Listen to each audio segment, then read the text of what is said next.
You can go for it. Hello, Scott. How are you? Guys, thanks. Sorry I'm late. No worries. Is that like too intense? I can put, Yeah, but I'd have to pull the shade down just a little bit. You move over here. I'm all right. I don't want to get that close. I can move a little one, you can all scooch down a little bit. I'm fine. All right. Right. And Scott, you are the chair of this committee, so I will let you Hi. start us off. Give me, do I have an agenda? I mean, do I have a piece of paper or anything like that? I don't have anything. Yeah, I I've been in meetings, sent out the been agenda. in meetings all day today. I mean, is there a planned agenda? Yes, we do have an agenda. Okay, print out of that so I can Yes, I can conduct the meeting. certainly print you out an agenda. All day, man, you're just ready to go. I'm not. it's a long day. It's been a real- I just read it on the computer. I haven't even looked at my computer. I've been down with a bug for almost 2 weeks. Haven't looked at answer machines, emails. Okay, thank you. I had to look back through about 60 emails to find it. 'Cause Yikes. we only turn our, well, we get these political things. Oh, yeah. I only turn our computer on about once a week,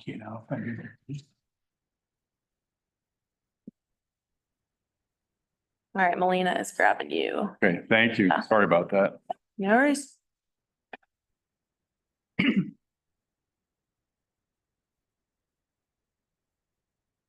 Why don't you have heat? We're switching from coal heat to electric and it's not installed yet. To electric? Ooh.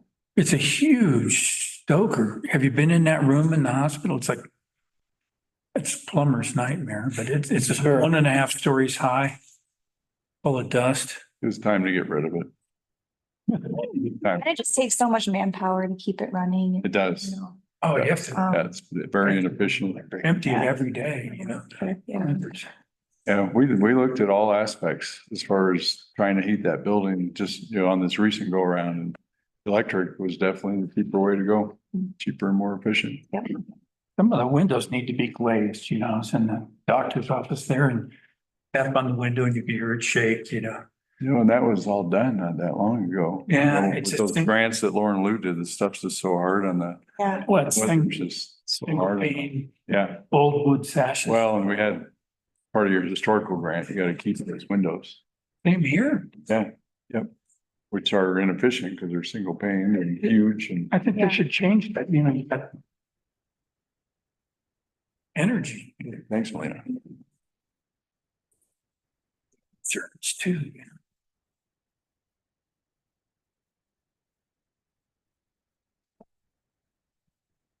So, I would assume that this is like a public hearing then, so we have to conduct it to where, I know what we do with our public hearings is you guys present, then we hear from the person wanting the variance and we, discuss it amongst ourselves. We ask for comments from the public and then just kind of same Yeah. aspect. Yep, that order. And Chris will also go over that for each public hearing we go through as well. He can lay that out. Okay, And Chris will be doing the staff reports today staff reports, for each public hearing. for each public hearing. Okay, so.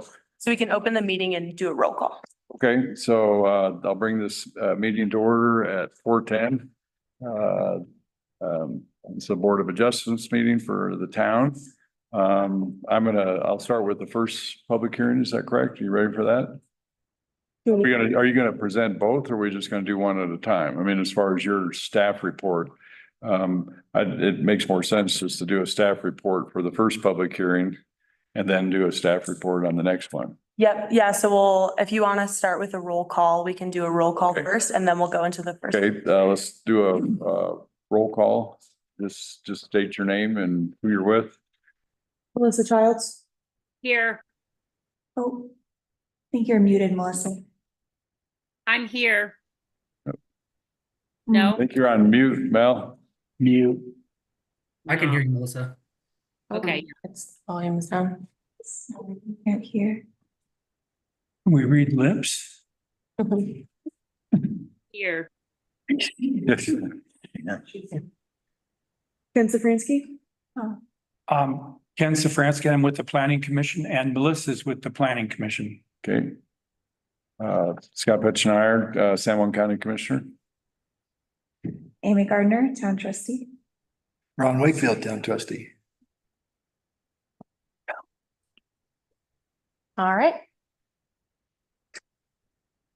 Okay, so we'll move on to our public hearing for 24-16 variance 1271 Reese Street. The variance requests allow the 0-foot rear yard setback and a 0-foot side yard setback, where 5 and 7 are required for a structure in the business pedestrian. So I'll have staff report on that, and then we will also ask for comments from the folks asking for the variance. Awesome. Thank you. And we'll have Chris Masser, one of our contracted planners, doing the staff review. Good afternoon, everyone. Are you able to hear me? Oh, and see hold my on one screen? second, Chris. We can't quite hear you yet. Should we, does the TV remote work? Same issue. Now it's turned up. That's not even turned on. Yeah.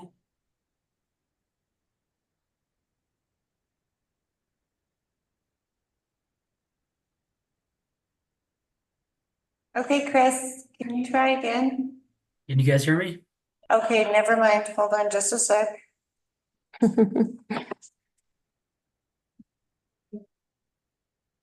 Our audio is weird thing.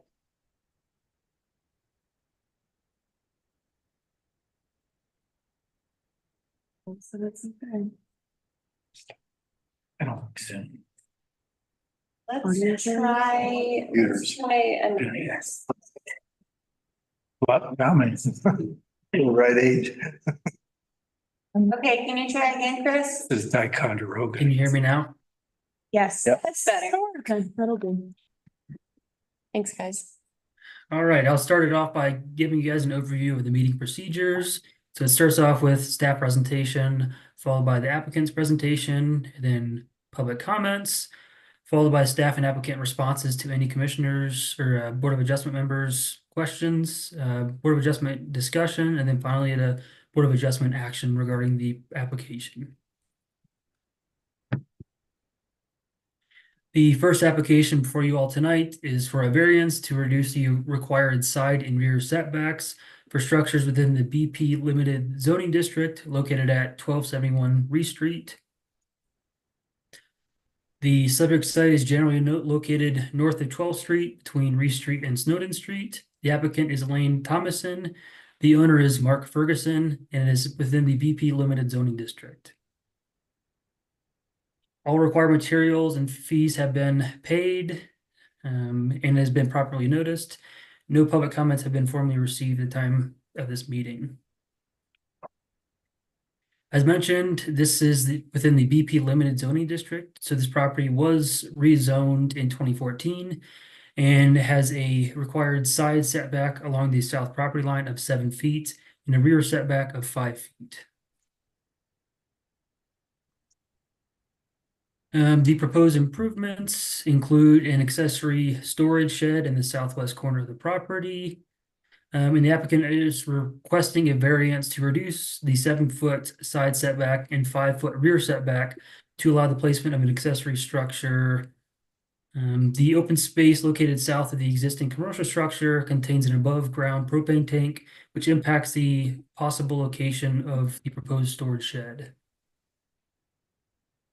The hardships expressed by the applicant are the shed's location is the only conceivable place for it to be built because a large propane tank is located in the middle of the yard, and there are 3 concrete pads for guest seating spread out throughout the yard as well. Additionally, placing a shed directly next to the propane tank could be danger for the builder to continue his work and also for extensive use of the storage structure in the future. We sent this application out to referral agencies and received one formal comment from the fire department, which was included in tonight's packet. Staff finds the applicant has submitted all required materials within the time frame required, and all other materials comply with conditions of section 16.2.240 of the Silverton Municipal Code. Staff therefore recommends approval of the variance application to allow a 0-foot rear setback and 0-foot side yard setback, where a 5-foot rear yard setback and 7-foot side yard setback are required for structures within the BP limited zoning district for the property located at 1271 Reese Street as presented. However, this is the decision for the Board of Adjustment to make, and the Board of Adjustment may choose to approve or deny the variance application based upon the testimony and evidence it hears. This slide includes some sample motions, which are also included in tonight's packet. And that is the end of this presentation. I'll turn it back over to the Board of Adjustment and allow the applicant to address the committee. Thank you.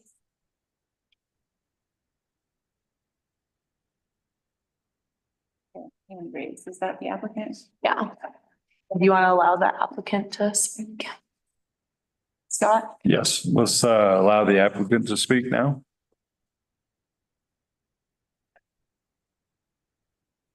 Okay, Mark, you are on if you want to unmute. Can you hear me? Yes. For some reason, my camera is not working. And Lane is on as well. Can you unmute her?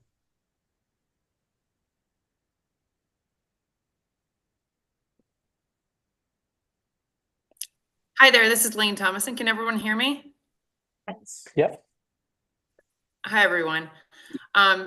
First of all, I just want to say thank you to everyone for coming together. I think Chris's overview really explains some of the hardships that we face if the Board of Adjustment were to deny our request. I think the only thing that I wanted to add to that was currently there's the foundation of the shed has already been built, just based on the false impression that we had that we did not need to ask for a variance. But there's currently 3,000 fasteners that are in that foundation that would be very difficult to remove, and we would essentially be wasting those materials. But I just wanted to kind of reiterate the fact that the propane tank sits in the middle of the backyard. It's a fairly large propane tank, and it kind of basically makes it impossible to put a shed anywhere else in that backyard, as well as the other issue being that there's the 3 concrete pads. The location where we've got it started right now is a location that allows for guests to use the concrete pads, and also it doesn't obstruct the views for the guests. That's kind of another consideration that we have. If we were to move it elsewhere, then it would obstruct, obviously, the views from the backyard. And additionally, I also wanted to add, I included this in my letter, but our builder, Kevin, and I've discussed the fact that I think one of the main concerns, obviously there's the comment from the fire department, but another concern that I think Bevan or Lucy had brought up to me was the fact that the town may be concerned about snow falling off the roof onto individuals walking through the alleyway. And we've been able to mitigate that concern with building or we can in the future build, if it's approved, the wall that faces the alleyway up to 11 feet, and then the wall that goes into the yard at 9 feet, so that there's a slant in the roof, allowing for the snow to slide onto the lodge property as opposed to in the alleyway. Additionally, we're happy to sign any waiver from the town if there's any concern about damage to the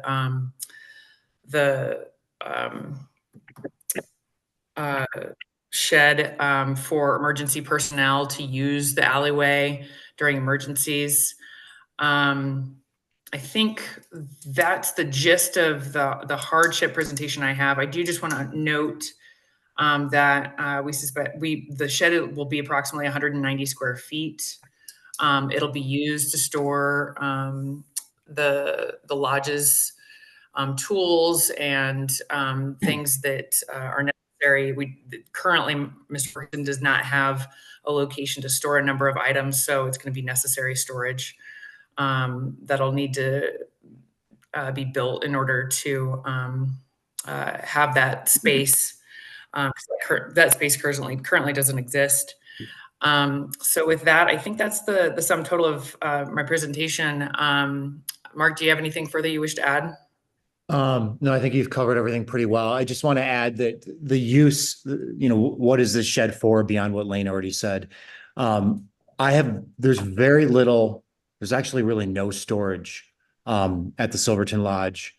It's an issue. I want to put linens and towels and all those kinds of things and cleaning supplies for my cleaning crew that clean the 6 rooms that I have as nightly rentals. And right now, my cleaning crew has to actually come up into my place of residence on the top floor to access those supplies, towels, linens for room cleanings, which are, almost daily.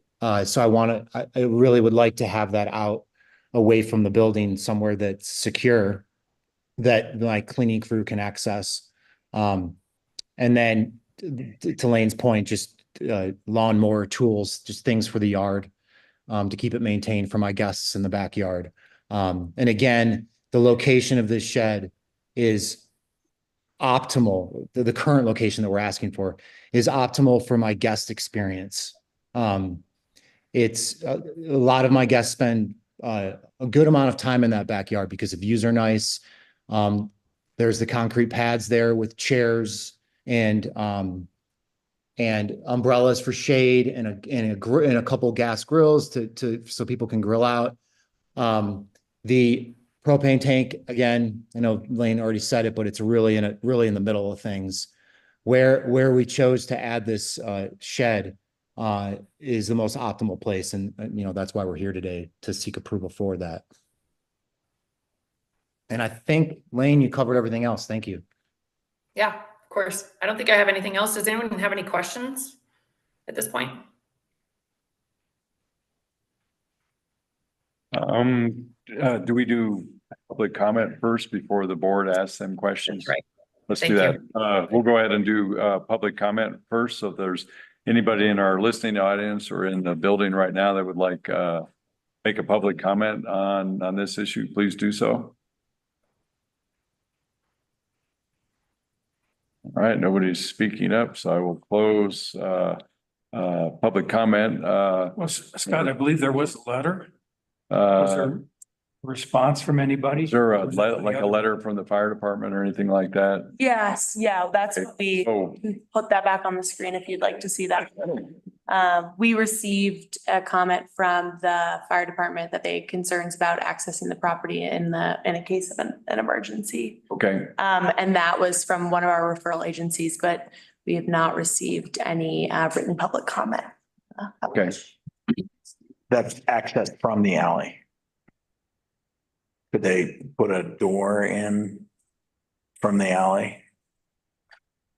That, It's like a gate for Yeah, access for a fire truck or something like that. right, because So there's the current situation on that side of the yard is there's a fence there and a pretty high, 5-foot fence along the whole perimeter there. And then there's a 3-foot opening to gain access to the backyard.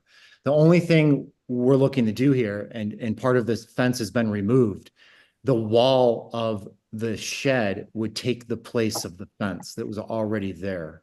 So the access has not changed and will not change if the shed goes up where we want it to be. It wouldn't change any access at all. The same opening that leads to the backyard from the alley will remain unchanged and is unchanged today.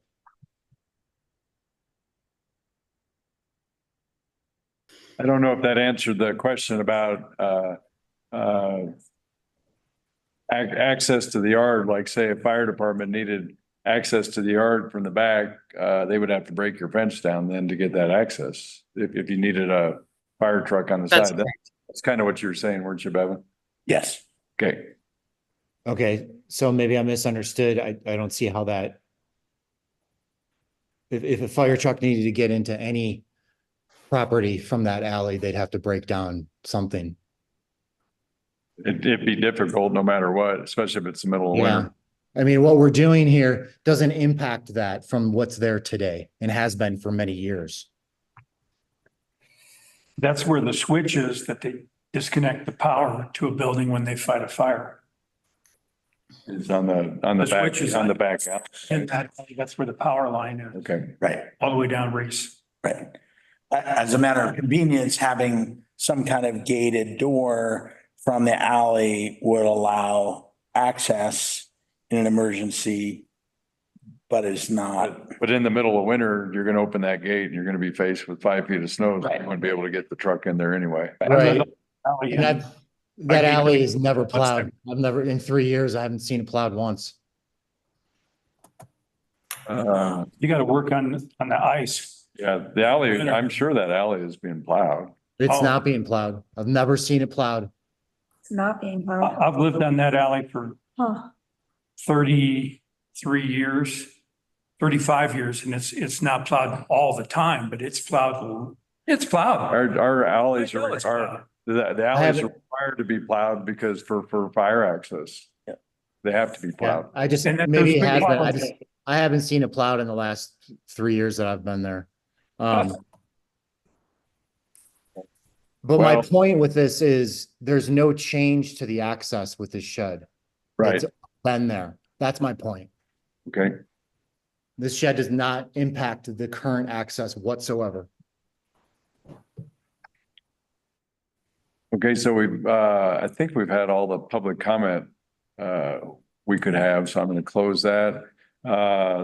The staff or applicant are allowed to say anything more before we have comments or discussion amongst the Board of Adjustment? I think so, Scott. We could have, because we might approve this with conditions or something like that, so Right. we might negotiate something.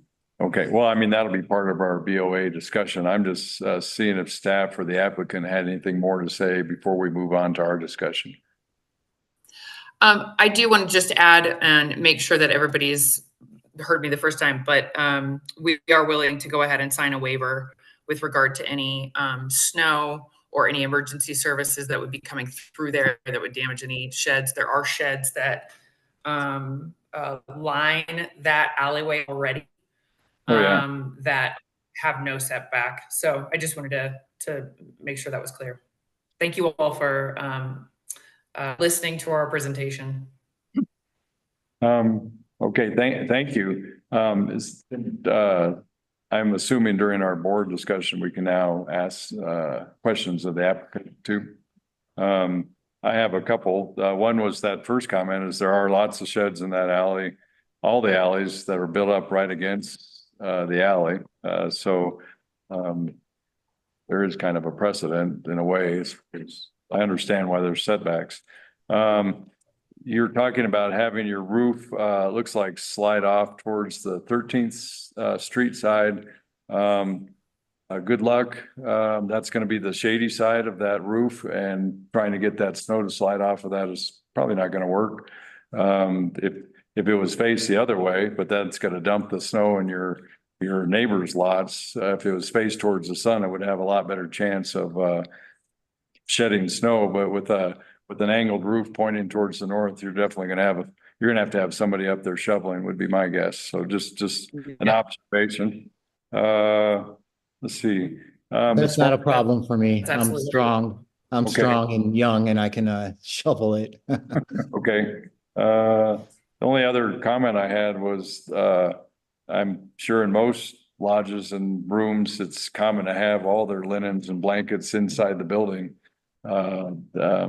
So I know you had to weigh whether to have 6 rooms or 5 rooms. You know, one of those rooms could have been used for those supplies and linens and different things like that, but you're choosing to use the shed instead. That's just more an observation. So that's, I guess, the only questions I have right at the moment. Entertain discussion from the rest of the board. Yeah, just a clarifying question from me. So you started the project already, the sheds foundation is there, is that correct? It is. Yeah, and then. Yes, I so, was under. yeah, Go ahead, Lynn. no, that's okay. Go ahead, and I can't tell who's speaking. I think it was Lucy, is that right? No, this is Amy, trustee Gardner. Amy, I'm sorry, I can't Oh, tell, no, thanks. I was just wondering if you can speak on that just a bit more on, was it just a miscommunication or how that came about?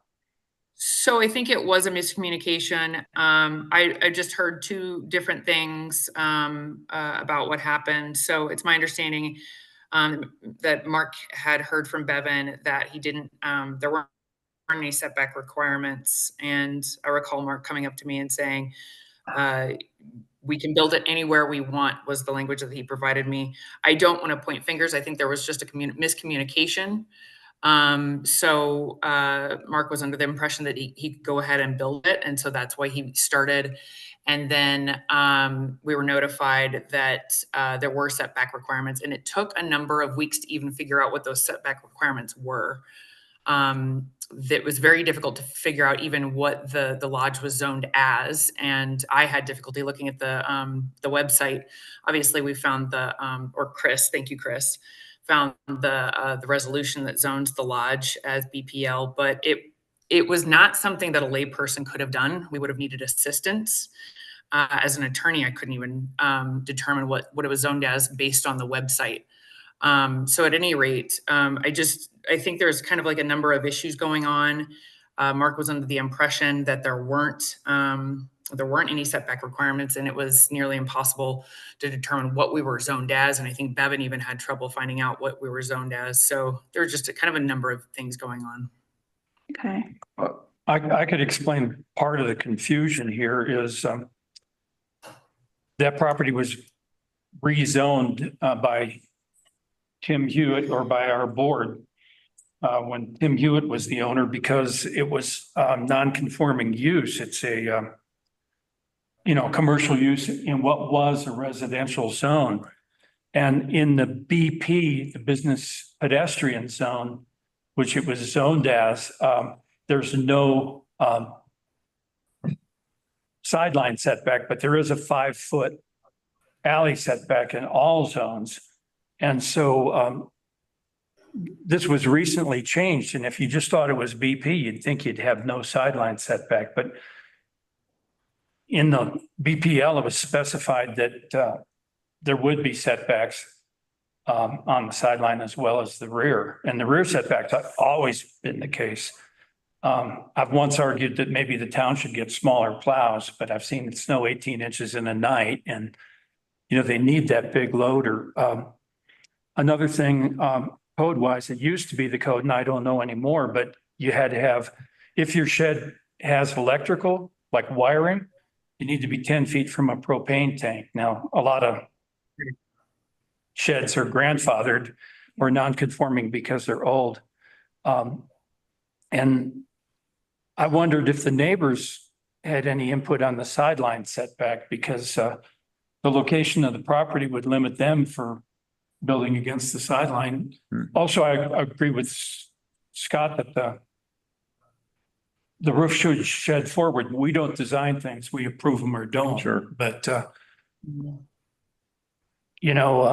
I had a non-conforming shed that was falling down, and the code reads that you can replace it within a year if it's substantially damaged, or at least it did. I don't know what the current code is. So I was able to put my shed right on the property line, and brand new shed with siding and all that. And it's only been crushed once. Only one piece of siding is crushed. So it's not too much of a problem, but in my memory, I think that alley's only 12 feet wide between the buildings and the back. I think the Masonic Lodge actually, whatever you want to call that building now, one of those buildings encroaches on the alleys. Alleys in that part of Silverton are supposed to be 14 feet wide. So I guess, we have time for discussion, and Scott's right. Almost every shed is right on the alley. But, it's your job to know where it is, and you spend over $1 million on the building. I wish you could move it a little bit. Is there any? My question for the applicant is there any room for compromise to move it a foot or two off the alley just to make things easier? I would, Oh, go ahead. Mark, if you don't mind if I just go ahead and jump in on this one. I think that would be great. The issue is it's very close to the propane tank that it is. Additionally, as I stated earlier, we've got 3,000 fasteners in that wood right now. So we would be destroying several $1,000s worth of wood, which then we would just essentially, I'm not sure if we'd be able to build this shed. That's kind of where we're at right now. there's I think also the the- biggest issue though is just the proximity to the propane tank. We're like very close to the propane tank as it stands now. But Mark, what were you gonna say? Well, there's also the concrete pad that the shed is being built around on purpose for part of the design to have Yeah. that concrete pad there. If we had to move it in, it would cover that concrete pad, which was another massive expense. Is the pad thickened? Like a monolithic pour? Or is it just a slab? It's a slab that Lauren poured. Is it, when you guys started this project, isn't this use subject to review? I mean, why did this project start without some say as to where that pad was going and stuff like that? I guess that's my first question. I think we already So the spoke about it. Yeah. Yeah, the pad already existed. We just Pad already existed. repaired the pad. The pad was there when you guys bought the building? Yeah, the pad was there separate from the shed. There were two separate projects. I put the pad in and then, let's put a shed. Here's the best spot for the shed. It was my understanding that I could put a shed wherever I wanted to. So Did you, it made the most sense. isn't putting a concrete pad in a use subject to review? Or building? Or I can answer that. An accessory structure like a shed would not require any review from planning under our current code. okay, So that's why I never received a site plan because that's not a requirement. okay, because I know in the county, if you want to turn a shovel full of dirt, it's use subject to review. Yeah, absolutely. Yeah, an accessory structure is used by right so long as it meets the applicable zoning requirements. So in this case, they would be able to build that shed without going through planning. And I believe, Bevan, that it was small, so it didn't require a building permit. Is that right? Yeah, anything under 200 square feet, 200 Oh, it does not, does not not require. a monetary value. It's- How big it's is it? Square footage. It's 190 square feet roughly. Don't you normally thicken the monolithic pour on the edges? You don't just put a building on a slab. It's not on this slab. Not going It's- on the slab. It's around the So slab. being built around An the L. slab. Oh, Yeah, so there will be a footer. no, There, But what are the fasteners? What do you have 3,000 fasteners sticking into? Bevan, you've seen it. Do you want to explain it? yeah, it's a platform for the shed.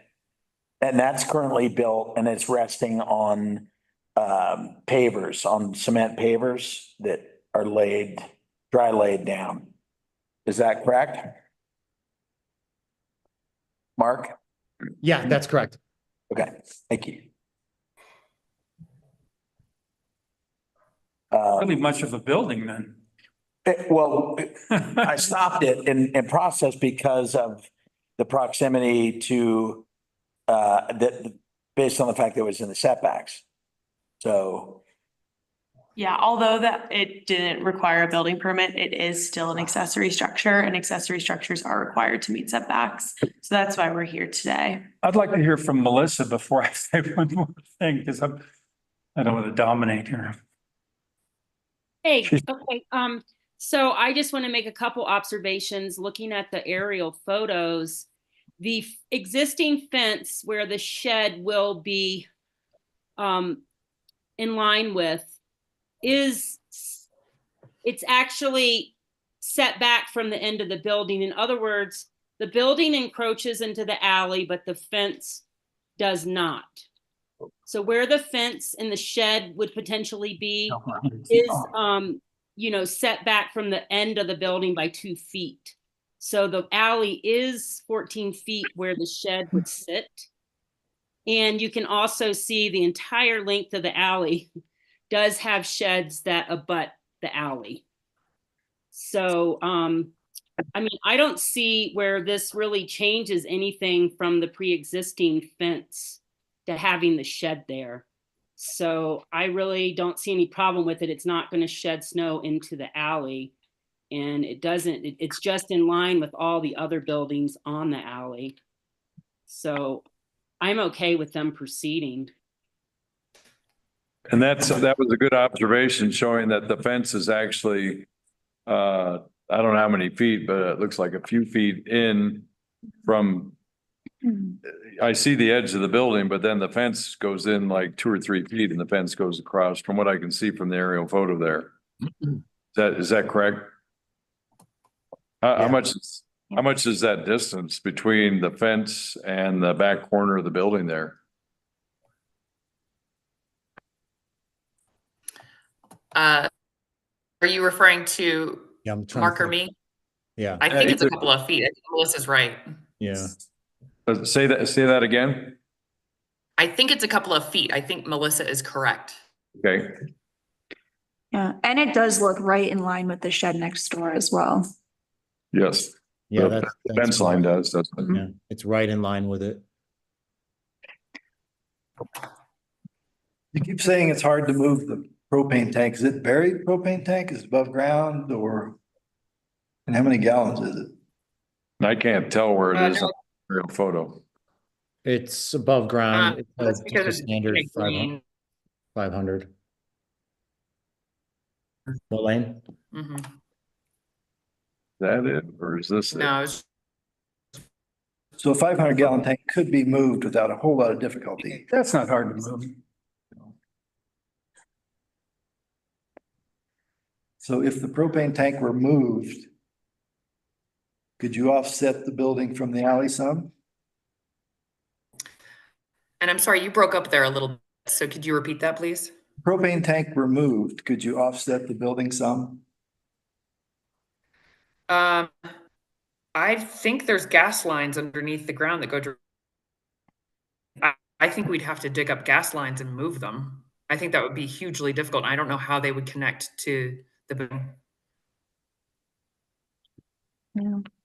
I mean, for me, I do understand and see the concerns, but if we're looking at hardships, especially financial, if we do ask them to move this, I do see that hardship, especially financially. So as it is, I don't see too much of an issue with it myself.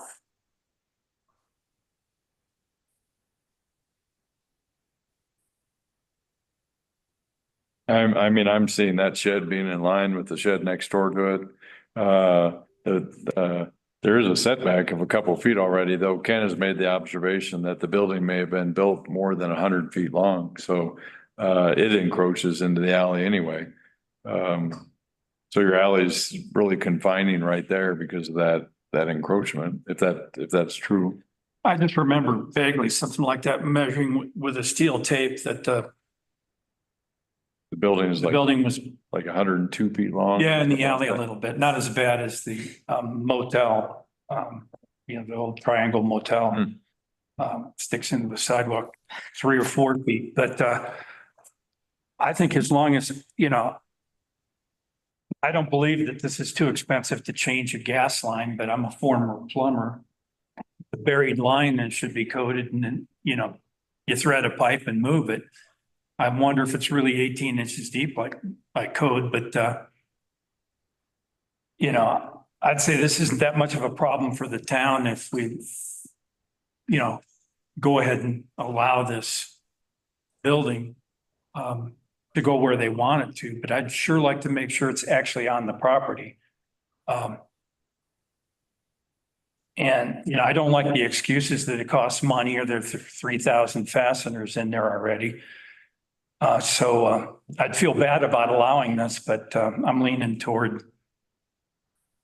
My shed is right on the alley and it's only got one dent in it in 10 years. And I didn't complain. Nor would I. What do y'all think? Any more discussion? Yeah, I appreciate the offer that you'd sign a waiver in case the building were hit, but I'm still concerned about the emergency vehicles and public safety and the snow removal for the alley. It makes no difference to what's there today. I don't see how that's relevant. Well, you're asking us for a favor, so we can ask for something in return. Okay, You could ask for a gate that's not at ground level, so it can open in the winter, maybe a gate with a foot above grade. But you're asking us for a variance. And we're completely within our territory to ask you for a concession. But as far as the gate, even if you could open the gate, it would have to, I don't know how you could swing a gate in with 5 feet of snow there. If you open it out into the alley, then you just Yeah. block the alley as far as right. access for your fire Maybe a truck. gap in the fence. There is a gap in the fence. Would you want one big enough to, I don't know how you'd get a truck in there. Oh, we don't want a truck in there, just personnel. It looks like Melissa. Oh, yeah. I believe, in Marker Lane, you may be able to verify this, but the fire hydrant is located, there is a fire hydrant on the street corner by the building on the 13th and Reese Street. Yes. The east corner. The Yeah, so- east, that is correct. It's the east corner. That's right. So, I mean, you just have to imagine that's where the firefighters are going to be fighting the fire from. I mean, I would guess. Which is not near the back alley. It's in the front. No, it's on the front of the building. Yeah. Right.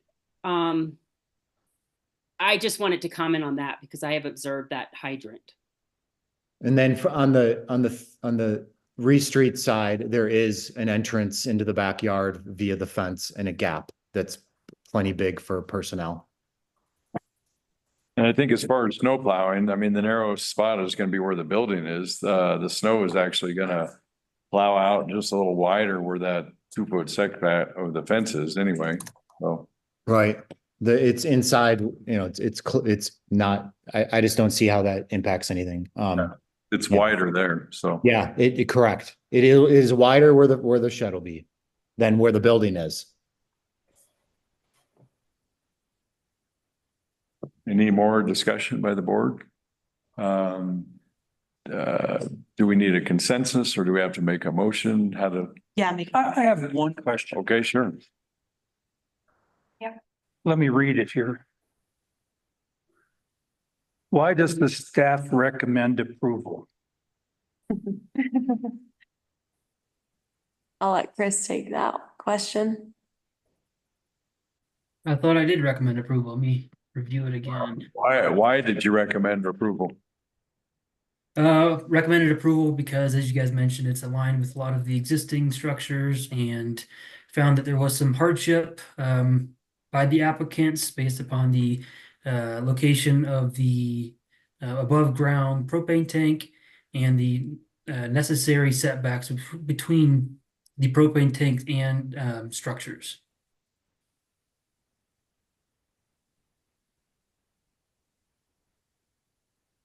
I could make a motion. Sure. I think we're at that point. You don't have to agree with There's no more discussion.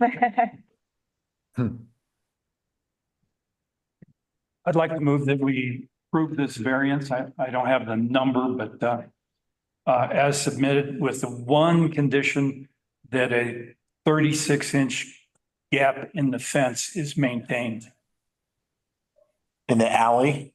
facing the alley. Okay. And that gap could just, but that gap could have a gate on it, so you could just open the gate. Is that what you're saying? No, just an open, Just a gap. Yeah. an opening in the fence of 36 inches. And I'll have to measure the current gap that's there now, but I believe it's probably about that. It's bigger, I think. It might be bigger, yeah. Yeah. And that will remain unchanged, but I can measure it and make sure it's at least 36 inches. So can I ask the applicant, so you're agreeable to this condition? Yes. And I'm Absolutely. not sure I'd even have to do anything because I think the gap that's already there is wide enough. Okay, I'd entertain a second. I'll second. Okay, all in favor, say aye. Aye. Aye. I'll go down the line. Opposed? Okay, so we have 1, 2, 3, 4, 4, and 1 nay. Got it?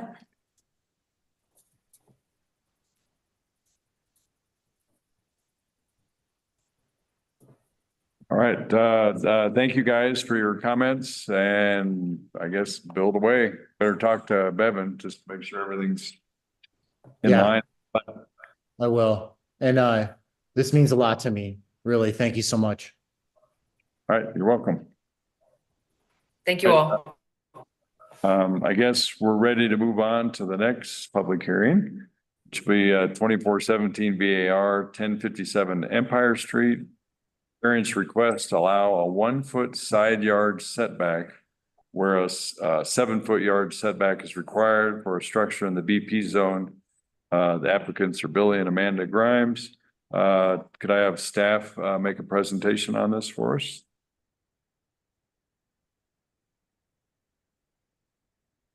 All right, can you see my screen? Yes.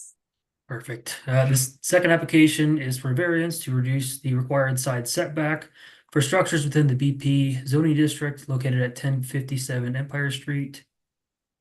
The project is generally located north of 10th Street between Green Street and Empire Street. The applicants and owners are Billy and Amanda Grimes, and it is within the BP zoning district.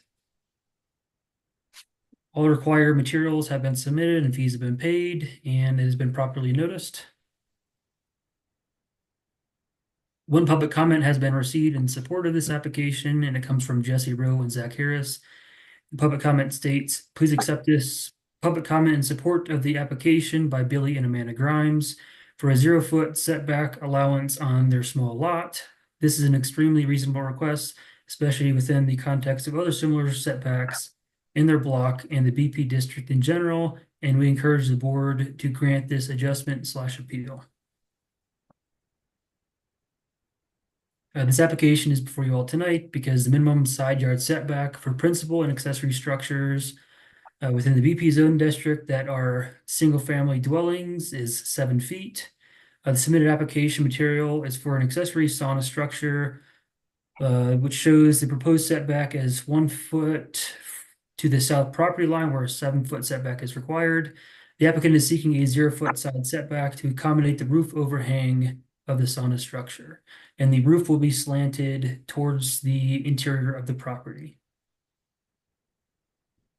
The hardship expressed by the applicant it's included in tonight's packet, but it states a residential property situated on a 2,500 square foot lot and classified as a legally non-conforming structure should be subject to by default to the same should not be subject by default to the same setbacks as the minimums applied to lots that are twice as large, and 85% of the neighboring lot line closest to the requested sauna was legal non-conforming structure with 0-foot setbacks, and the eaves of these structures overhang the property line.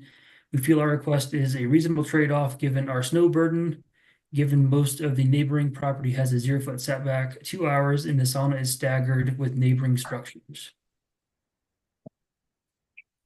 Staff finds the applicant has submitted all required materials within the time required, and all of the materials comply with conditions of section 16.2.240 of the Silverton Municipal Code.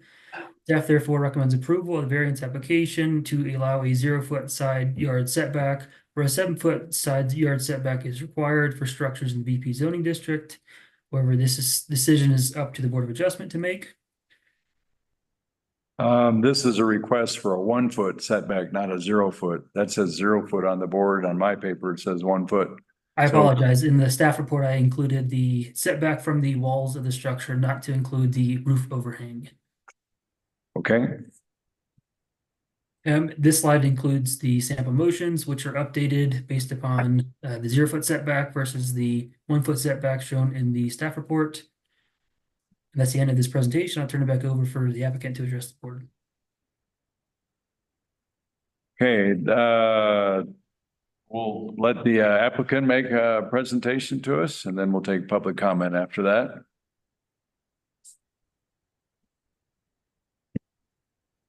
I am just promoting Billy Grimes to panelist, and Billy, you're on. If you want to unmute, you are welcome to discuss. Hi, everyone.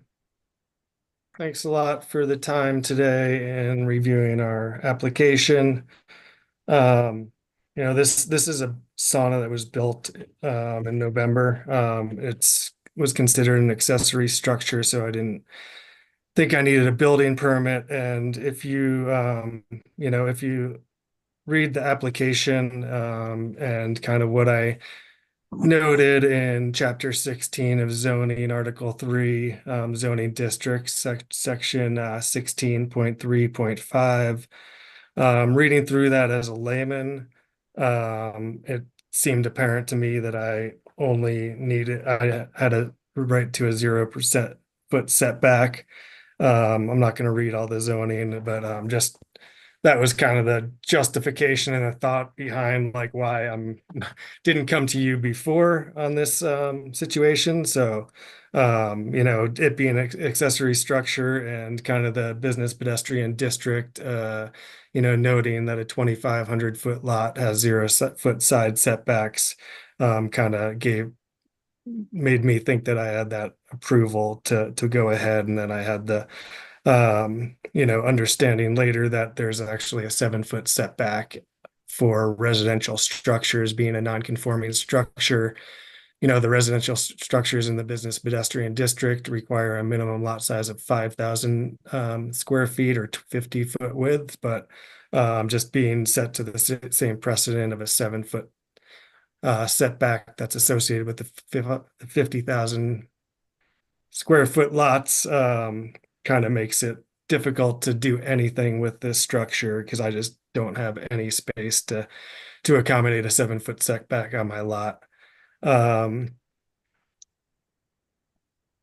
If just reading through my, I hope everyone was able to read through my application, but it just, kind of goes through the roof does shed back to my property. It doesn't, go to the neighboring property. 85% of the neighboring lot that it's closest to is has a 0-foot setback, and we do have to, over the last few years that we've had to do a lot of mitigation for the snow that just avalanches onto our side porch and stuff like that. So it seemed like a reasonable request to kind of move forward to the board. I respect all my neighbors' property rights, and I have my other neighbor that's building a 40-foot tall structure with a 2-foot setback right next to me right now, and I'm all for it. I think people should do what they can with their property here, and I'm just asking that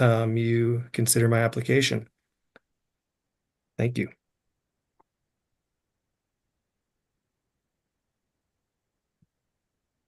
All right, any public comment? Sure. Just state your name and, Here? yeah, that's fine, and where you live or where you're from, so. Okay. So thank you. Hi, my name is Wendy Hager. And I am the neighbor of Billy and Amanda Grimes over at 1051 Empire Street. I just learned of this hearing on Sunday in the mail, and so I just submitted comments literally 3 hours ago. I apologize. I'm sure you didn't have an opportunity to read them, but what I will do is read from it here, okay, if that's all right, and then I have some photos too, before and after.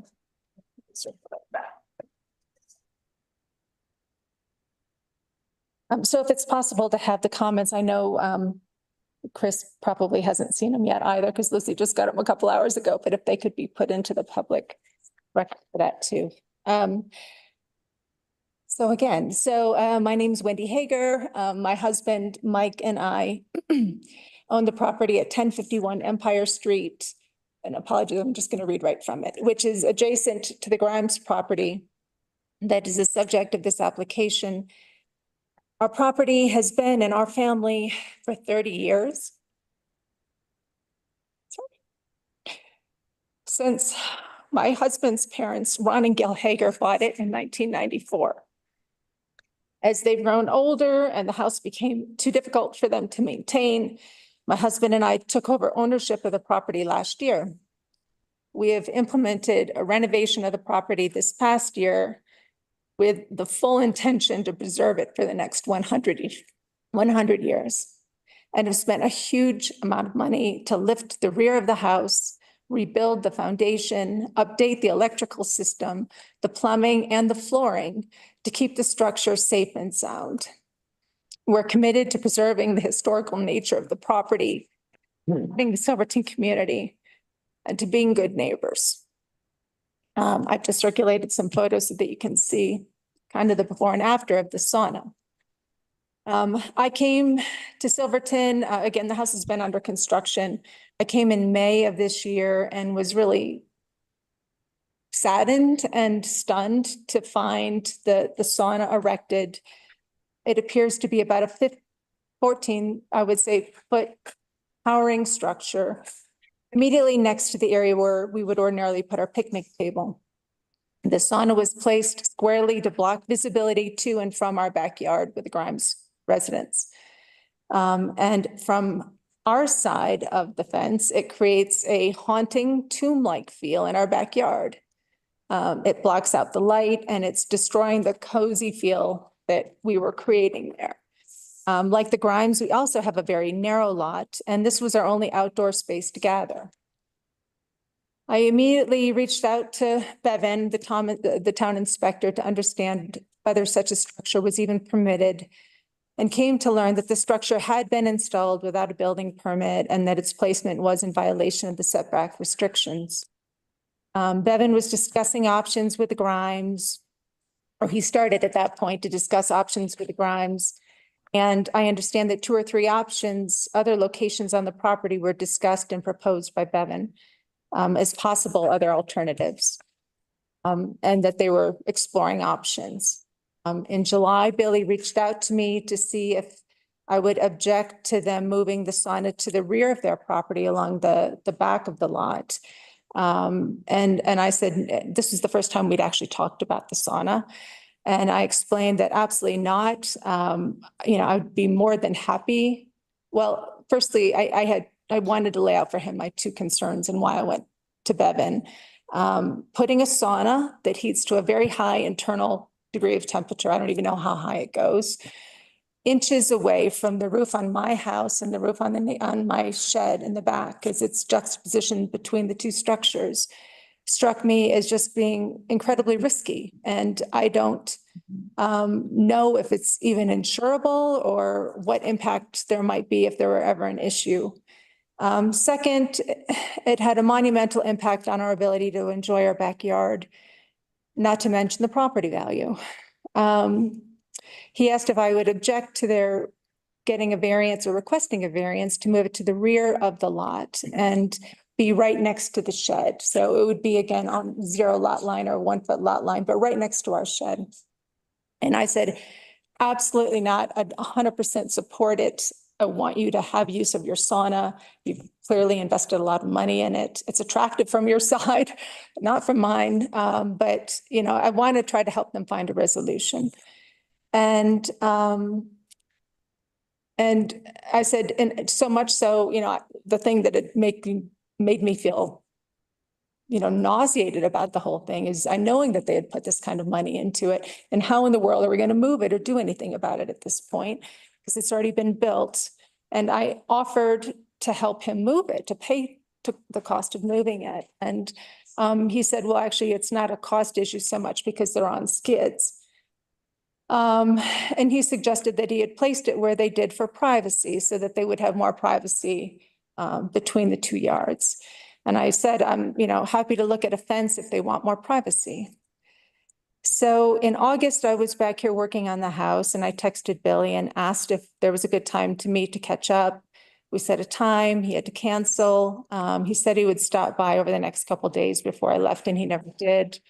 About 2 weeks later, the Grimes apparently filed their application with the town, and I just learned of it on Sunday when, thank God, I opened the mail. I should try. So I have been trying with these comments here to convey that While my family, my husband and I strongly object to the placement of that, I think it's monstrously tall sauna, inches away from our picnic table. I found it striking that the application doesn't even reference the height of the sauna or the communications that we've had with Grimes. But notwithstanding that, we want to find an amicable solution and we want to be good neighbors. I'm more than willing to help accommodate them on a more reasonable request if they want to move it to an area where it isn't so imposing for us. We would support that notwithstanding the safety concerns, assuming I can get it insured. Or perhaps they could even look at a more traditionally shaped sauna that isn't so tall and intrusive from our side. And that might pose less of a safety hazard if it's not abutting the roof lines. And then just a couple more points, in the application, it was just mentioned here, the point that 86% of the property of our property is on the lot line, and that's true. But that's because the house was originally placed, the oldest part of the house was placed by settlers in 1901. They had relocated the structure from the Eureka mining camp by mule, and they weren't very particular about the surveyance. They plopped it down there and added to it over time, and it does sit right along the boundary line. But there's nothing that can be done about that, and that was known to the Grimes when they purchased the property just a couple of years ago. I don't think personally that the argument that we have small yards merits modifying or deeming that different setback rules need apply. I think the rules exist for a purpose.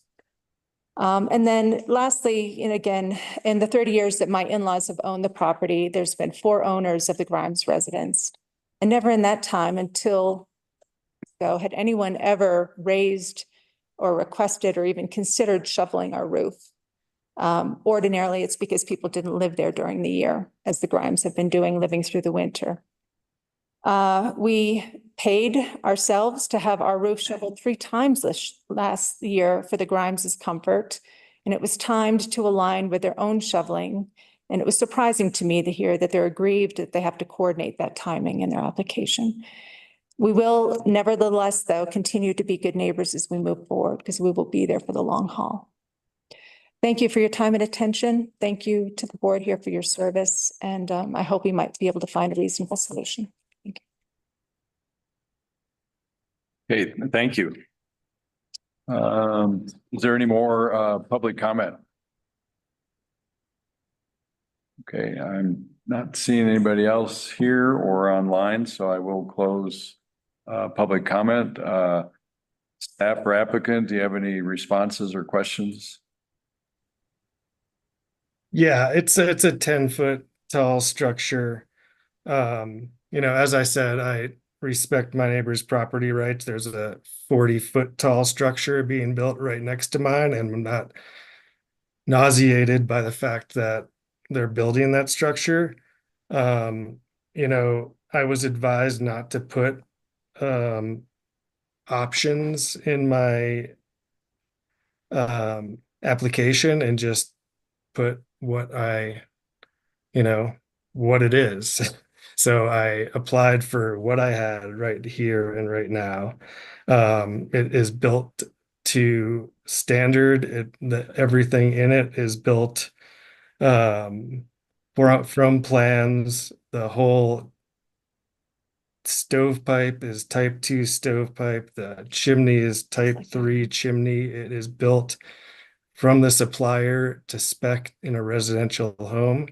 I have no concerns from that perspective.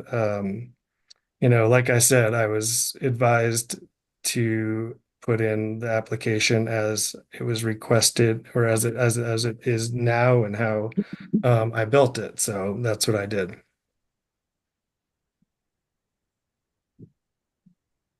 Yeah. I guess I have a question. You were saying that you wanted to help with suggestions to move the sauna. I'm looking at the property right now and just wondering where that would be. That might be better because I think they were originated by them. I think there was talk of positioning it against the house in line with the bump out porch, the enclosed porch that runs toward the street from the backyard. I don't know if that's their, I don't believe that that's their long-term intent. Right. So, but it was suggested as So that's a an porch, option. that's a porch right there, Evan. That's a porch right there. Yes. So this is a porch here. It becomes enclosed here. So the thought was to place it In this little in spot here. this area, which the roof lines, that would be, Yeah, that doesn't even meet the setback requirements of 7 feet. And like, if it's there still is, not needing a setback. Right, but it gets it out of the way of their view shed right here. Correct. it does, but it also covers a window on our property, and it would be more preferable to move it towards the back. I think that my biggest concern is like, this is more of a temporary thing over the next, few years. I do intend to build an ADU. I do intend to build a large structure in my backyard, probably 5 years out. But as that comes with hopefully some new planning codes and setbacks, this is just the beginning of what we intend to do with the property. Obviously, we'll continue to maintain the historic intent, but our long-term goal is to be able to expand on our garage and make a residence that we can rent out full-time to Silverton residents that is in very short supply right now. So it kind of, obviously this meeting and this request is for this sauna, but I think the overall situation, I just urge everyone to read the last paragraph of my application to consider how our planning commission goes forward with zoning and setbacks in the business pedestrian area if we as we're rewriting our code.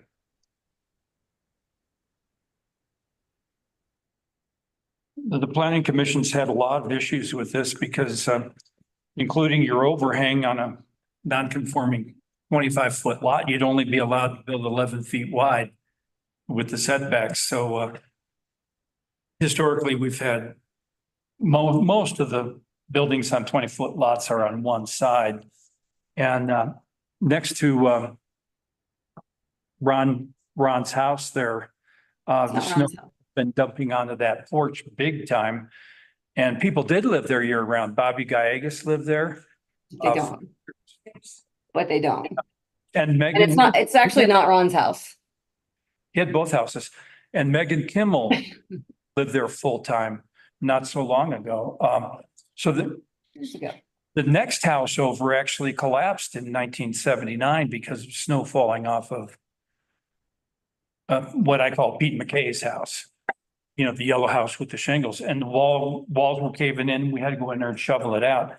So the snow issue is one thing, but we can't change that. Saunas are not dangerous. I have one and they're super insulated, and they have they don't put out heat on the outside except right around the stovepipe. But I see this as a problem between neighbors, and it becomes enclosed. Any building on skids, I've moved buildings that are 10 by 20 with a forklift in a day. Suggestion was the buildings all over the place with that forklift down at the hardware store. There's a window here. Hey, can we let Ken finish and then we can publicly answer this question? So I don't see a problem with the setback. It's the location. Because you guys are really sandwiched in, the Grimes are, and you are too. With Ron Hager's house, is Ron still okay? Is he? He's a really interesting guy. But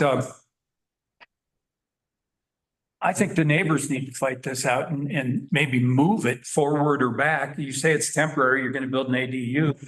If it's on skids, you could move it with come along. Move it by the back alley, and then that preserves their view shed. They're still looking at the back of your house and garage, but at least they don't have this huge wall just sitting right up in their main view shed. Yeah, I What's it- mean, like I said, I was advised to put in the application as it was built right now. I did have in my original application submission, moving it back 9 feet, which is reasonable from my perspective. It doesn't come, because there's a window on that garage on Ron's house. So didn't want to block that, and I felt like 9 feet was a reasonable, because there's a pretty big setback to the alley, so um, I just wanted to, as I said, I was advised to put that in as it is, but I am willing to move it back 9 feet if that would be considered. I wonder if that, I mean, the thing is, you are right that there's the wall is close to their view shed, but there's a 40-foot structure in my view shed, and I'm not yelling about it. Which lot is that 40-footer gonna go on? that's the building behind the Avalanche. Is it? Yeah, the new building. And they behind that. added to it. 1150? I mean, that totally blocks any view you have to the north. Yeah, it's 1067. They added to it. And at first it was built too tall. They actually made them cut it down when, years ago when they built the first section of it, it was built too tall. And that's a gap in our code that allows things to be too tall, and it's allowed, but we don't like it. As a planning commission member, we've seen this happen, and there's things in our code that we don't. So that's already been built to 40 feet tall already? Yeah, I think it's allowed. It's a business zone. They're zoned commercial, so as soon as you zone commercial in the business pedestrian, you get 0-foot setback and a 40-foot height line instead of a 30-foot height line and a 7-foot setback. Yeah, you And still have that's a kind of 5 if you foot read my setback. application. The other old code thing I remembered is there's not supposed to be windows in party line walls. It used to be section 504 of the building code. Like your windows Right. are grandfathered, but Yep. that's supposed to have a firewall and a parapet actually between properties. Sure. So I don't know how you feel about blocking the window. If that'd be better if they block your garage window than your view, because who looks out their garage windows? I don't know. But God, we can't design things here. You tell us what you're gonna do, and I think it's. And that's, a very. yeah, I just wanted to clarify, that is why we asked them to submit one version of their ideal site plan and to review it based on that. And then if you all are not okay with that, that's when we can discuss condition. other options and conditions. But yeah, I would like it to be reviewed under the site plan that was submitted. So I have a question for you. What's the distance between your neighbor's property line and your garage? It's about 7 feet. 7 feet? I'm sorry, the neighbor's property line, my garage. When Well, me and Evan looked at it, it looked like we could put the sauna right up against my garage, and I might be able to squeak 7 feet. If that's what you're asking. That's one question I have. And then But from the that's where our window snow, to the alley, from the neighbor's window in the garage to the alley, what's that distance? I'm sorry, can you repeat that? From your neighbor's window in their garage or shed, what's the distance between the west end of that and the end of your property? I can't say. There's a Excel document that's pretty to scale in the request. That has basically 1 foot by 1 foot. It's not exactly to scale. Give me a rough guess. The thing is, I need room to move snow to the alley. So if I push that sauna all the way back to the closest to that rear setback, the propane tank next to the garage, there's just really not a lot of snow to get, a lot of room to move all the snow from the backyard and from the neighboring property into the alley.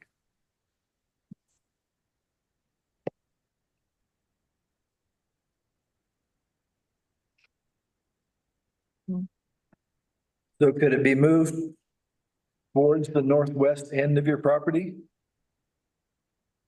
and still gain some setback that way? If you're talking towards the alley, is that what you're Yes. saying? Yeah, I'd say I can move it back 9 feet from the current position, so. Right up against their shed though. That's kind of where I was looking at. Would that clear the open space then? It would clear the actual fence, the open space between their two. Yeah, right there. It would be about it would maybe have a foot. 1 foot of the fence line would basically Push it be back. covered. Then their roof shed. Then the other idea was either push it back to here or push it back to the alley, Why couldn't you push it back and put it over like in here? like right here. Yes. Melissa, did you have any comments? I don't know. Yes, thank you. So, To spin it. yeah. Okay, thanks. Yeah, I can see why it's positioned where it is, so that you're not dealing with snow between the buildings. I think that makes sense as to why they put it there in the first place. And I mean, I will note that if they wanted to make this a commercial operation and open it as a little spa, like say the Wild Crafter at the Villa Dalla Valle, then I mean they could build it 40 feet high and on the fence line. Yeah, because of their zoning. So I really don't have a problem with where it sits, rather than nestling it against a building where then you get snow in between the buildings to contend with. I personally, I think privacy fences make for good neighbors, and I realize this is a little taller than a 6-foot fence. It's 10 feet. That's a spite fence, not a regular fence. I'm talking about the sauna itself. Yeah, that along the fence line. I have a similar situation in my yard where I have a chicken coop on the property line. And I think it's great. I think that privacy fences make great neighbors, and this is the same effect as a privacy fence. It is a little bit taller, but it is to the north. It's not impacting any solar gain on the neighbor's yard. It's not shedding any snow into the neighbor's yard. And I mean, the neighbors should maybe be grateful that they're not going to do this as a commercial use and build a 40-foot tall building. So I think the impact is pretty low, and I think it makes most sense where it's currently situated. I mean, we could make them move it, but that's against the building, and then you've got snow in between the buildings. It just looking at what they're dealing with on their lot, it seems to be the logical place to situate the sauna.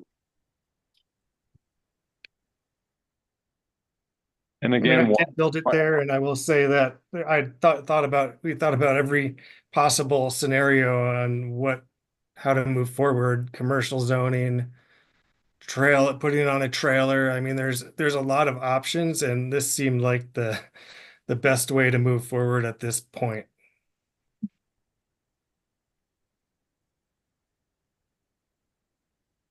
and was that northwest corner considered against the alley for that potential location? Or were you saying that you wouldn't be able to get like a Bobcat in there to move snow?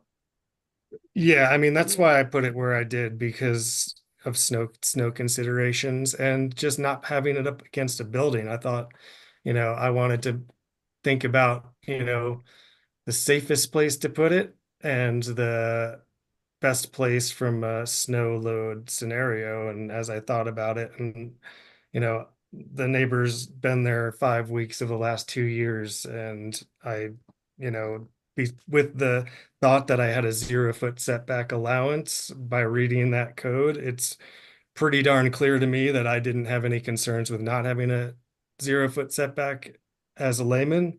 And, being an accessory dwelling, I didn't really think that there was any hoops to jump through per se.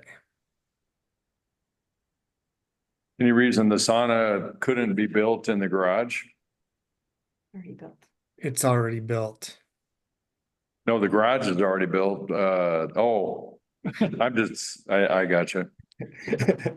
Eventually, I mean, the garage is like, I mean, that That's thing can fall down at any time, man. It's a concerning structure. You know, it's working. It's been reframed since before I moved in. It seems pretty solid, but I wouldn't put any investment into that garage other than trying to rebuild it significantly in the future. right. Ron, did you have Yeah, a? I was surprised. The information I was reading, I was under the impression it hadn't been built yet. And then I see a picture of it's already up and built and put in place. Yeah, like I said, I knew it was an accessory structure, so I didn't need a building permit. Reading the code, if you all look back at the code as it's written for the business pedestrian district on a 2,500-foot lot, the setback 0 feet. So that I did build it without any I forget what the terminology is because I didn't really think I needed any. I mean, Is that an excuse?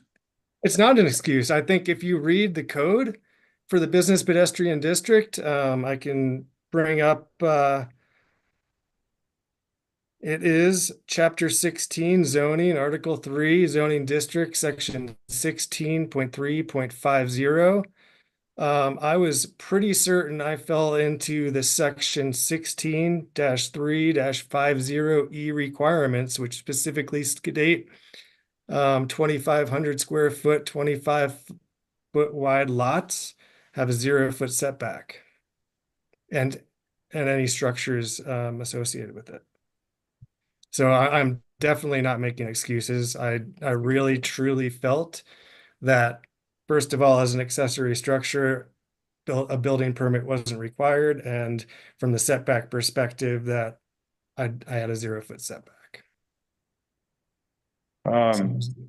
The town's working on zoning now. I think you could solve a whole bunch of that by making everything use subject to review. If a shovel full of dirt is turned, it comes before somebody, planning commission or town, because I'm seeing two things, two variances, and if there had been a use subject to review, maybe you could have got comments from the neighbors or something like that. Letter sent to neighbors saying, how do you feel about this before it was built? I have a real problem with this thing just being built without any oversight, anything like that. It's just, I'm looking at this from a county perspective where we don't allow that. Yep. Yeah, this is again a case where a planning review is not required. Unless they were going to request essentially this variance. But it wouldn't have naturally been required if it met setbacks. So yeah, this is just another case where, unlike the county, this would have been a use by right if it had met setbacks. But it would be administratively reviewed. Any building. By Bevan, by the building inspector, if it required a building permit. But again, this is a structure too small to require a building permit. Correct. And I mean, these two variances are examples of where I feel if we had it in the code that required any construction on the property that's outside of the footprint of the primary structure, that at least it be reviewed. Agreed. And to save all of our time and grief, I think that's a great idea. going forward. And that's what we're proposing. Yeah. And that's good going forward, but now with this specific case. Yeah, it's usually something like this that triggers making a regulation or a change. Less than 200 square feet does not require a building. Per the code. Yeah, that was what it was when I was doing it. Well, one thing that frustrates me is, why do we inform the neighbors if we don't listen to them? That simple. Wait a minute. We did- What do you mean? Why do we inform the neighbor? What? Why do we inform the neighbors and ask for their input if we're not going to listen to them? I didn't inform them. Oh, I mean, us, The town. the board, just, Well, I mean, we heard both sides, and I think we're listening to them. I wonder if we could table this and get a new application that's, amenable to all parties. A compromise. I once again just want to comment that, you know, if they made this a commercial use and they charged people to come into their sauna, which they could, not only is it a use by right, they could go 40 feet tall. And I think that would be a little harder on the neighbors. I think the impact's pretty low on the neighbors. And I think generally neighbors are never going to want something on the property line, right? But it's in the BP, and it's maybe it's the nature of the zoning when you're in the BP zone. So again, I look at the layout of their yard and what they have to work with, and it seems like the logical place to put this. So Yeah. I just I don't. agree with Melissa on this one. Especially looking at this map. If you move the building to the west towards the alley, would the Hagers be more pleased with that? Oh, yes, 100%. And I've told them that. But would that be, like, that would be super close to the house then, right? Almost touching it. Talking next to the shed. Yeah, and the reason I didn't do that is because first of all, I felt like abutting to the structure was less kosher. And second of all, there's a massive cornice that forms on the side of that garage, at that shed. Sometimes it's 4 feet overhanging our property. That's why I didn't to begin with put it there. You know, like I said, it was all has to do with snow load. Connect the metal on the roof. What's that? I say connect the metal on the roof so there's no gap between the buildings. I've seen that on Snowden Street. Yeah, it's obviously I wasn't gonna do that from the get-go, but you know, the way that their roof line is, it's like, you know, peaked. It's peaked, so there's a flat wall next to us with half of the snow load going to their backyard, and the other half of the snow load going to the alley on theirs with the window in the middle. So connecting the roof would be difficult for that reason. And we're connecting to a neighboring structure, which doesn't seem, you know, entirely great. Yeah. Chris, you recommended for this to be allowed. Will you give your reasons why? Yep. So once again, as you guys have mentioned a lot, and the applicant has mentioned, this is an area that's not abutting right against one of the neighboring structures or the structure on the property itself.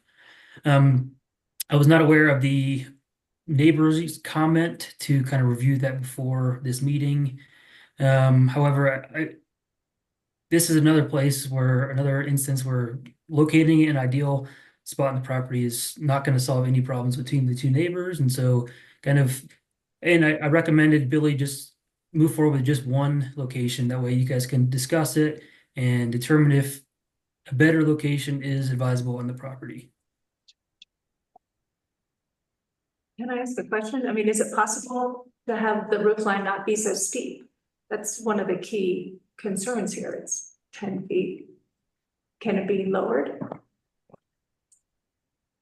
Her question is, can you lower the roof line? I mean, it would require completely rebuilding the structure. My sauna heat's better at only 7 feet high. Yeah, I understand that. It's just the does. way I built it with the studs, and then obviously all of the walls are framed out, and to drop the roof, I'd have to drop the headers and everything, all the salt plates and stuff like that. And Get a commercial license. you know, it would just require me to cut the thing in half and start from scratch. Which, yeah.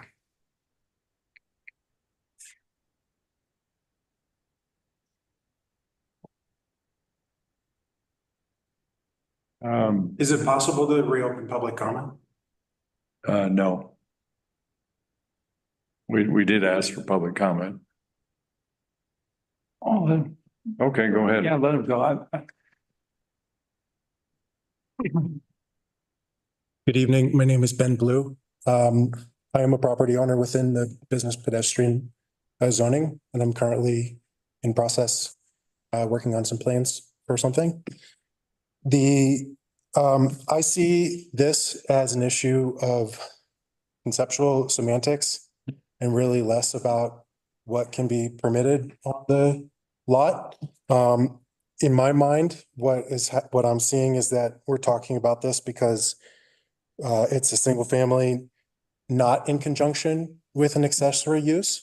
That being said, I'm not an attorney, but it does seem to me like if the property owner said that their garage was an arts and crafts studio or a repair shop, some kind of other use, which is permitted in the business pedestrian, then they by right would be able to use 0-foot setbacks. Notwithstanding, there is a concern with the neighbor, and I don't have any comment about that. That's really an issue between two neighbors, but that's my comment, just as someone who owns property in business pedestrian, that the intent, as I understand it, is about commercial use. And so were the Grimes to use their property in some way, in some part, commercially, I believe even if they got a short-term rental permit, that would make their property commercial, then there wouldn't be a question about setbacks in fact at all, because they are not 5 feet from the rear property line. Thank you. Thank you. Can I ask a question? And I could have misunderstood. It's my understanding that to have it be used for commercial use, it had to be 500 square feet. Is that part of the rule? So it's, Yes. so they could just convert it and use it for commercial? Yes, it's a minimum of 500 for each use, commercial and residential. I just remember this Okay. stuff. I'm glad you do. Yeah, you're right. Each use is supposed to be 500 square feet, and it's not always the case. I can think of one right there that wasn't 1,000 square feet and had both uses. Well, I kind of, I agree with Melissa in that this is allowed by code. And I feel that the Grimes were negligent in not checking out the setback, but they're paying the penalty of having to pay for this meeting. Yeah. And go through this turmoil. I wish the neighbors could work out something better, and, that could be handled with the staff if they want to move it. Yeah. Wish you guys could get together, but I think our hands are tied. Not necessarily. Why not? We could deny this variance and say, come back after you've talked to the neighbors. Can we do that? That would be table it. I mean, I wouldn't want to table it. I think I'm okay with. Okay, I'm just throwing that Yeah, out there. absolutely. Yeah. I like all your ideas. I mean, I'll even make a comment for future zoning too. I have a real problem with somebody being able to build a 40-foot structure next to one that's this high. I think zoning should be like by like. If there's a small house here, you allow a small house here. If there's a 40-foot building here, you allow a 40-foot building here. Otherwise, you get this hodgepodge of mixture. You could have a 40-foot building shedding onto a little small structure. So I've always been a proponent of like with like. Did you Agus's house? Yeah, it's a monstrosity. I think we have a lot of issues with that. Yeah. Need to be addressed. Yeah, I like the idea of like with like. That's what you're allowed to build what your neighbor has next door, and it would solve, I think, a lot of problems as far as views, sunlight, all kinds of things, snow shedding off of roofs. I think if you just said it has to be like with like. Generally with planning and growth, things get bigger, taller. They do. And higher. That's how cities are built. Right, but if you want that bigger building, then you buy the lot next door that has a small house, then you can do both. I didn't mean to digress. Later date, but we are in a public hearing right now, so we should continue that discussion. Great, thanks for keeping me in line. So, I'm gonna, pardon me, may I jump in here? go ahead, Mel. I'm gonna go ahead and just make a motion and we'll see if this sticks, but I move to approve case 24-7, a variance request to allow 1 foot side yard setback where 7 foot side yard setback is required for a structure in the business pedestrian BP zoning district for property located at 1057 Empire Street, finding the variance application is in conformance with section 16-2-240 of the Silverton Municipal Code. I will second that. Okay, all in favor, say aye. Aye. Nays? Aye. And I'll explain my nay is I do feel like the neighbors should have been consulted before you blocked their view. We didn't block their view. It looks like if you're sitting at that picnic table, they've got a huge wall in front of their picnic table. It was looking at our garage And now it's and our looking at- backyard, and now it's looking at a nicer structure. Way next to I'm looking at our garage. I would like to see the compromise on it, but Yeah, it didn't happen. okay, so, The last I heard is they were going to move. And they were recommended by the town to propose this instead. So by rule, the motion fails. Correct. because it's 3-2, We need. It has to be Yes. 4. it does, okay. It's different rules. It's Okay. tougher to get a variance is the Right, logic behind this. okay. So where do we go from here then? We're done. I mean, Unless, so that motion failed, so this application was denied. And so unless anyone wants to make a motion to rescind that motion, and then make a new motion, those are your options to either end the meeting or to rescind that motion, make a new motion. I'll make a motion to rescind the motion. Second. Okay, I'll do a roll call. Chairperson Fetchenheimer?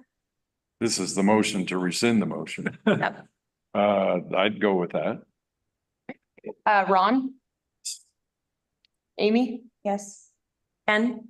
yes. Melissa? Yes. Okay. So now we will need a new motion. Yeah, I mean, the people, Can we make a motion with compromise? Can we ask for compromise between? A motion neighbors? with conditions is what it's called. Yeah, So what about you guys if, well, I guess I would have a question for the applicant. So moving it, how far toward the alley can you move it and still be able to get through your gate and get snow removed, etc.? What is a fair compromise to you?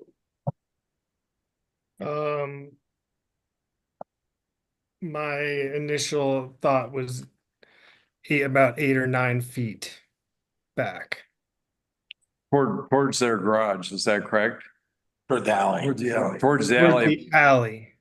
right, but it would be, it'd be next to their garage, correct? Yes. But I see that as a reasonable compromise. Anybody else? How long is the building? 10 feet. 1 foot, then still. If they moved it 8 feet, there'd be 2 feet visible. They did it 9 feet, there'd be what? Yeah. Show me on here how you get that. Is this, how long is this right here? Cause I see it being moved to right here. It looks like that's just a little bit less than that box, so I guess it's 9 feet. So a little bit of this might be sticking out. Yeah. Okay, but I feel like that's a good compromise between not only ourselves, but neighbors. and the neighbors, you guys have said you'd help them move it and everything like that. We had offered before, they said they didn't need it, but figure out if we think they need help. So what's your opinion on that, moving that, Ms. Hager? Well, you know, at the time I had asked if he could send a diagram, because I don't really know, I'm I'm sorry, I couldn't hear you. appreciative for any improvement. This sounds like an improvement. I was just hoping to get us. I'm happy to work on the roof line. We just literally changed the roof this year on that shed back there, but if there's another way to be creative with that too, we're happy to look at that. And your snow is, it's not gonna shed onto your sauna, is that correct? If it was moved against that garage, it looks like their roof line sheds. Oh, there's a big old cornice on Yeah, that's. all buildings Okay, that are relatively flat on that. So you've seen it. yeah, oh yeah. I mean, You that's know. why I didn't put it there is because of the cornice that builds up.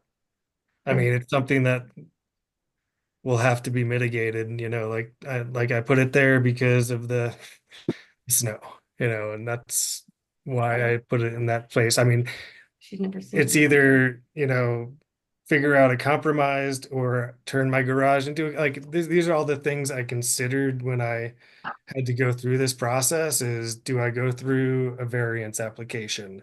Do I go put my commercial application in and make my garage into a commercial area for someone to rent out for commercial use? You know, that's as soon as I do that with my garage and make that a commercial structure that's 500 feet, then this all goes away and I could do whatever I want. You know, and I was willing to work with my neighbor, but with the way that this variance application works, it's put in your one thing. And it's like, obviously, you know, it is where it is, and I'm going to put it in as it is. But, you know, we're here and we're, you know, Wrap this up. we're doing Okay. what we can. So we have, it sounds like both neighbors are up for this compromise, so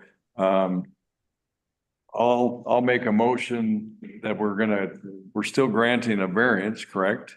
That we grant this variance with the compromise of moving it 10 feet or 9 feet that way.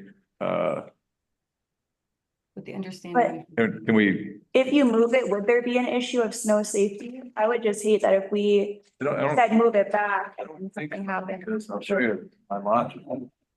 If it's new, it's gonna hold the snow. I mean, You got it is, shed roof against, it's moved back to here and so there's no way and this falling snow other I than don't see. snow. Yeah. And he's got the roof, the snow is gonna fall this way. And I don't see that being as a problem either. Scott didn't make a motion yet, did you? Not yet. I Yeah. was trying to form my words for it. Yeah, let's say, in the motion to move it 8 or 9 back as much as practicable Towards the alley, but toward the alley. And the motion would be to allow a variance to the setback, for a 1 foot setback. We could even go with a 0. It might be better to put it up against the Yeah. building. Yeah, but I don't, Request a 0, so I don't have to split Yeah. hairs when I'm moving it to figure out exactly where a foot is if I have to move it at all. The roof. I couldn't, everybody was. Chimney, how close would that be to the neighbor's roof? Oh, the, chimney. Comes out. of the sauna. If you're right next to it. I mean, with this, obviously, this is not in our interest, my interest, right? We're gonna be looking at it, it's close, it's still dangerous, but I'm trying to help them use this sauna that they built that's 10 feet. It's a very high. Is it a wood stove that's firing the sauna? Or is it- let's ask him. Is it a wood stove firing your sauna or is it gas? It's wood. The wood stove, so Yeah. how far does a chimney have to be from the neighbor's roof? Is the chimney in the middle or in the back or? Right? It's in the back right corner, closest to the Oh. garage and the alley. So it should be, how wide is that sauna? How wide is it? How big is that building? 5 feet by 10 feet. 5 feet. So essentially it would be 5 feet away, from that building. It's more about the height of it. The height of Oh, to get the sparks away from above the adjacent structure. 2 feet Okay. is code, or was code. Are you guys comfortable with that? I'm comfortable with that, and I am comfortable with that building being moved adjacent to the garage. If you do a 1 foot setback, then you're gonna have all that snowfall in that 1 feet, and I think that causes a problem to both owners. There's no blowing in there. No, just for the record, I made recommendations or requirements of the Grimes to code issues that I found with the build. There were a couple and they've fixed them. So beyond that, I don't see any, there's no risk of. Snow is going that way away from the building. The stovepipe is over here. Right, right. It's gonna be on their side of Right, the property or of the sawmill. right. Well, how do you feel about a 0 setback instead of 1? It's honestly probably better than 1 foot. Leaving that 1 foot space. Cause it's gonna, there's the opportunity to grade both structures by leaving a 1 foot gap. Can I ask a question? Would this be a variance along the entire lot line though? Because it sounded, I mean, is this going to be then an invitation to go Just- additional structures along the way? Just for the building. Just for Right, the structure there. but you have to remember that if they ever build commercial, they could build from line to line. One, Like our neighbors on the other side. and one suggestion might be to place, you could put corrugated metal in between the two structures as somewhat of a fire break and Weather protection. weather break, yep. So that could be placed. So what's the height of the chimney versus the peak of the neighbor's roof line? I don't know the height of the peak of the garage next door. Do you know? Wendy, do you know the height? No. Okay, we can measure that. That's in code, right? Everything that, My concern would be sparks, maybe going back towards the neighbor's garage. Yeah, it's required to have a spark arrestor, That one? which it has. Okay. He's never said anything about her. so it seems like the chimney is in code right now. Yeah, it's in code. Okay. And Okay. if we narrow that gap, then we. Yeah, Melissa? I would like to make an emotion to approve case 24-7, a variance request to allow a 0 foot side yard setback where a 7 foot side yard setback is required for a structure in the business pedestrian BP zoning district for property located at 1057 Empire Street. Finding the variance application is in conformance with section 16-2-240 of the Silverton Municipal Code with the following condition: that the structure be moved toward the alley 8 feet or what is most feasible. And I think that's all that we need to say there. So yeah, that is my motion. Could We you? have to can we give ourselves a little play, like 8 to 10 feet? Okay, so with the following condition, that the structure be moved toward the alley 8 to 10 feet, whatever is most feasible with the adjacent structure. That makes sense. I would actually second that. That's a good motion, Mel. I think that's a good compromise. Yes. All in favor, say aye. I Any opposed? Nope. I think that's a good compromise, you guys. All right, motion passes. And leaving some flexibility in case it's not exactly 9 feet. Right. Move it far back as you can. And you probably want to weatherproof it with some material between the buildings. I don't want to design it. All right. That's it, right? So can we go ahead and adjourn the meeting? All right, it's time for supper, so we're gonna adjourn this meeting. Thank you all for coming and thanks for everybody's input. And thanks for your flexibility. Yes. Thank you, everyone.